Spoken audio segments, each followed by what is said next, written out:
एक दिन सत्यभामा भगवान श्री कृष्ण से पूछने लगी, रुक्मिणी हर रोज तुलसी पर जल क्यों चढ़ाती हैं? तुलसी के पास दीपक क्यों जलाती हैं? इसके पीछे क्या कारण है?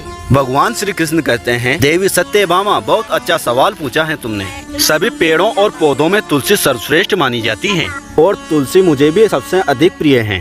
अब मैं तुम्हें एक कथा सुनाता हूँ कि तुलसी पर जल चढ़ाने और तुलसी के पास दीपक लगाने से क्या महत्व है। जो भी स्त्री इस कथा को ध्यान से सुनती है वह हमेशा सौभाग्यशाली रहती है। उसके घर में सुख समृद्धि आती है और गरीबी दूर हो जाती है।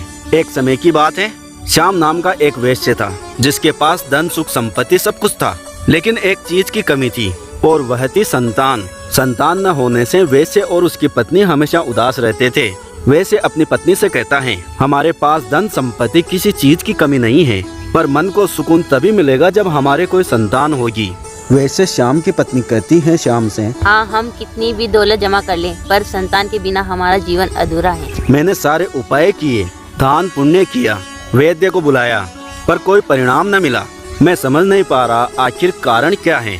एक दिन वह वैश्य मुनि वशिष्ठ के आश्रम में गया। वहाँ उसने मुनि वशिष्ठ से याचना की। उसने कहा, हे मुनिवर, मैं बहुत दुखी हूँ, मेरी कोई संतान नहीं है, कृपया मुझे बताएं ऐसा कौन सा कारण है जिसके लिए मैं निसंतान हूँ। मुनिवर ने कहा, हे वत्स, मैं अपनी दिव्य दृष्टि से तुम्हारे पिछले जन्म के कर्मों को देखता हूँ। मुनि वशिष्ठ ने अपनी दिव्य दृष्टि से वैश्य का पिछले जन्म के कर्मों को देखा। मुनिवर ने कहा, पिछले जन्म में तुम एक धनी वैश्य थे। एक दिन एक भूखी प्यासी गाय तुम्हारे द्वार पर आई थी। तुमने उसे न रोटी खिलाई, न चारा खिलाया और न ही पानी पिलाया। इसके विपरीत तुमने उस गाय को निर्दयता से अपमानित किया और अपने घर से भगा दिया। उस गाय ने अभी अभी एक बछड़े को जन्म दिया था और भूख प्यास से व्याकुल होने के कारण वह गाय वहीं मूर्छित होकर गिर पड़ी। वह अपने बछड़े को दूध नहीं पिला सकी, जिसके कारण गाय ने तुम्हें श्राप दे दिया। वैश्य ने मुनिवर से कहा, उस गाय ने मुझे श्राप दिया, इसका मतलब है इस जीवन में संतान न होने का कारण वही श्राप है। मुनिवर ने कहा, हाँ, तुम्हारे वर्तमान की स्थिति उसी श्राप के कारण है। यह सब सुनकर वैश्य श्याम शर्मा बहुत दुखी हुआ और अपनी गलती पर पछताया। श्याम वैश्य ने कहा, हे मुनिवर, मैं इस पाप से कैसे मुक्ति पा सकता हूँ। मुनिवर ने कहा, हे वत्स, तुम्हें पुत्र यज्ञ करना होगा। यज्ञ समाप्त होने के बाद ब्राह्मणों को गायों का दान करने से तुम्हें पुत्र की प्राप्ति होगी और पाप से मुक्ति मिलेगी। श्याम वैश्य ने मुनिवर से कहा, है मुनिवर, आपका धन्यवाद, मैं शीघ्र पुत्र यज्ञ करूंगा और इस पाप से मुक्ति पाऊंगा। श्याम शर्मा घर लौटा और सब कुछ उसकी पत्नी को विस्तार से सुनाया। उसकी पत्नी ने कहा, अब हमें संतान की प्राप्ति होगी। श्याम शर्मा ने कहा, हाँ, वशिष्ठ जी ने बताया कि यज्ञ के फलस्वरूप हमें संतान की प्राप्ति होगी, लेकिन एक शर्त थी, हमारा पुत्र केवल 18 वर्ष का होगा। हाँ, पर हमें इस पाप से मुक्ति भी मिल जाएगी और कम से भी कम हमारा वंश तो आगे बढ़ेगा। और उसके बाद श्याम शर्मा और उसकी पत्नी ने पुत्र यज्ञ का आयोजन किया। उन्होंने कई ऋषियों, मुनियों और ब्राह्मणों को आमंत्रित किया और विधि पूर्वक यज्ञ संपन्न किया। तभी अग्निदेव प्रकट हुए। तो श्याम शर्मा ने कहा, हे अग्निदेव, मेरे पुत्र यज्ञ को सफल करे, मुझे संतान का वरदान दे। अग्निदेव कहते हैं, हे श्याम शर्मा, तुम्हारा यज्ञ सफल हुआ है, तुम्हें संतान प्राप्त होगी, परंतु ध्यान रहे वह 18 वर्ष तक ही जीवित रहेगा।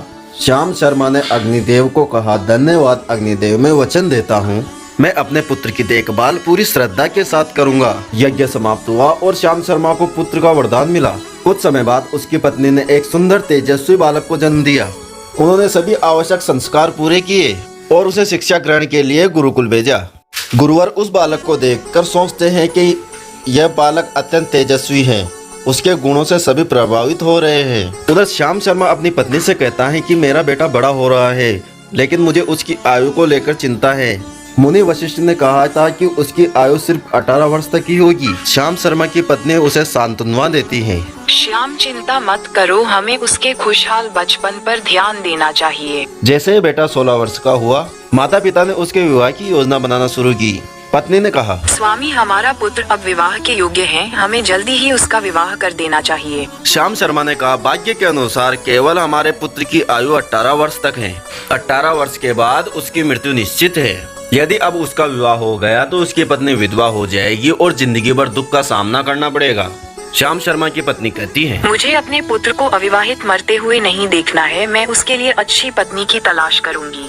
पत्नी ने अपने पुत्र के लिए सुभद्रा नाम की एक अत्यंत गरीब व्यक्ति की एक गुणवती पुत्री को खोजा।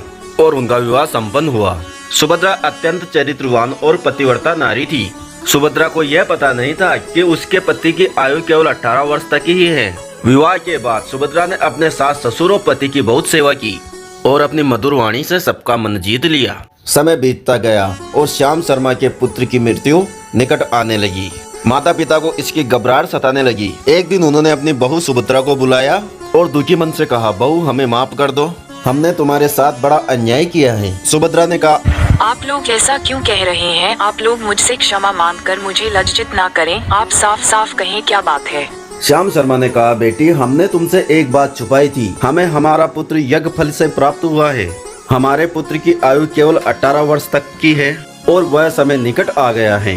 ये तो जानकर दुख हुआ, पर मैं यह आपको विश्वास दिलाती हूँ कि आपकी चिंता बेवजह है। मैं अपने पति के प्राण की रक्षा करूँगी। मुझे बस एक दीपक जल का घड़ा और एक गाय चाहिए। श्याम शर्मा ने तुरंत अपनी बहू को एक घड़ा, दीपक और एक गाय उपलब्ध कराया।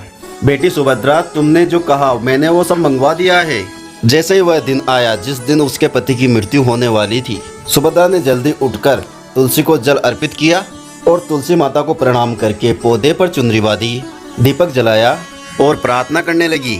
हे तुलसी माँ, मैं इस चुनरी के साथ आपकी शरण में आई हूँ। कृपया मेरे सुहाग की रक्षा करें। यमराज के 2 दूत श्याम शर्मा के पुत्र के प्राण लेने के लिए श्याम शर्मा के घर आए, लेकिन तुलसी के पौधे ने उनका मार्ग रोक दिया। यह क्या, तुलसी का पौधा हमें रोक रहा है?